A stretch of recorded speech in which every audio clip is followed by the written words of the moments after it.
Hello you guys. Today I'll be doing a reading. Let's see. It's going to be for the collective.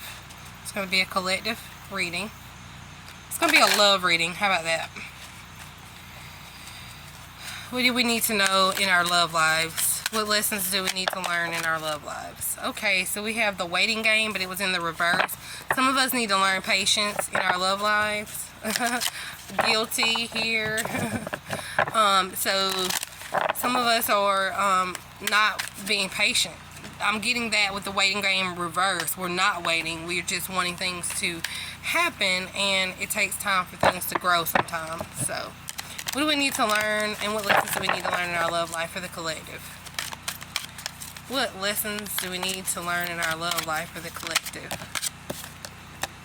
Sacrifice, and we got suffering in silence in the reverse. So some of us need to learn how to communicate our feelings more.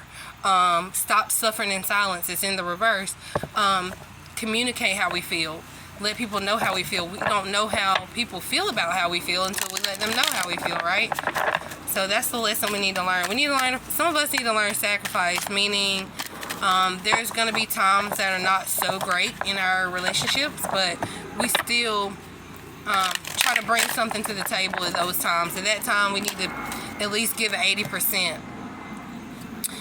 When our partner can only give 20 type thing. Throat chakra. So there is a lot of emphasis on communication. I feel like what we need to learn is how to communicate more in our relationships. And again, I can testify with that. I know this men have more problems with their throat chakras than women. Not to single anybody out, but I do notice that. Okay, for the collective, what do we need to know? Okay, Ace of Wands in the reverse. I feel like some of us need to stop thinking with our private parts and start thinking with our brain, you know?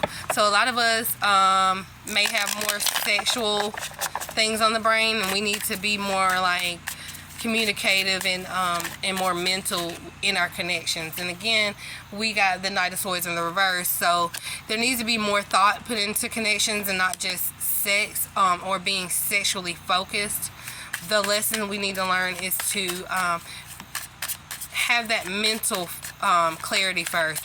A lot of times sex happens in the mind before it happens in the body, so if we can get on a mental level with people or with our partners, we can actually have better sex. Alright? But it's going to take communication. Okay, the Tower reverse. And the Tower reverse, I'm seeing what that is, we need to learn that some towers need to happen in our relationships in order for good things to come in. We also need to realize that there are some blockages that are in our relationships that are being unblocked at this time, and just know that we do have the power to unblock them. There could be some financial blockages at this time in some of our relationships, because I'm seeing the material spiritual prosperity in the reverse. So some of us really need to focus on saving money collectively with our partners, because this is a love reading.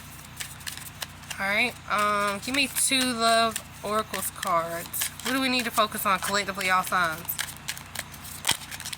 Ooh, that one. True love. This is the romance of a lifetime.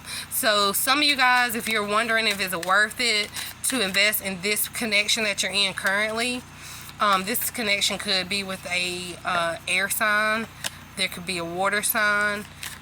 Scorpio, Cancer, Pisces. However, this is an all signs reading. I'm just naming some of the signs. It could be Aries or any fire sign. But they're letting you know that this is true love. So invest in it. Invest in the communication. Invest in the thought that goes behind it.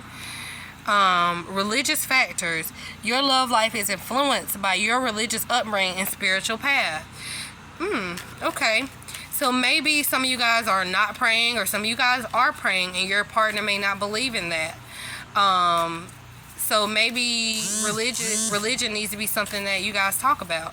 Hey, what is your belief in God? How do you feel about praying? And this could also mean that you are praying for your partner. I just got this, so I got excited. This could also mean that you're praying for your partner and it's working, okay?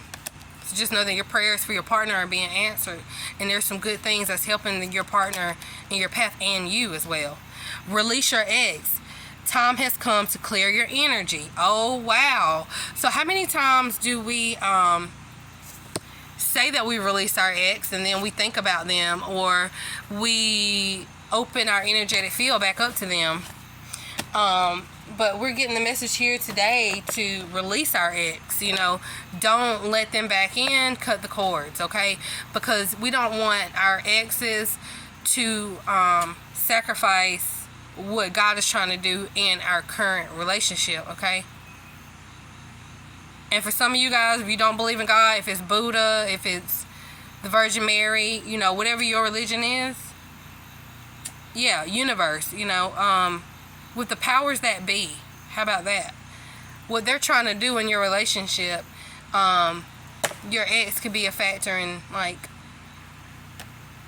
trying to bring calamity in your new current relationship. So because I did get that release your ex and clear your energy, I did want to, that prompted me to burn some sage. So a lot of you guys may want to burn some sage, okay? This is what you need to know reading for collective in your love life. All right, you guys have a great day.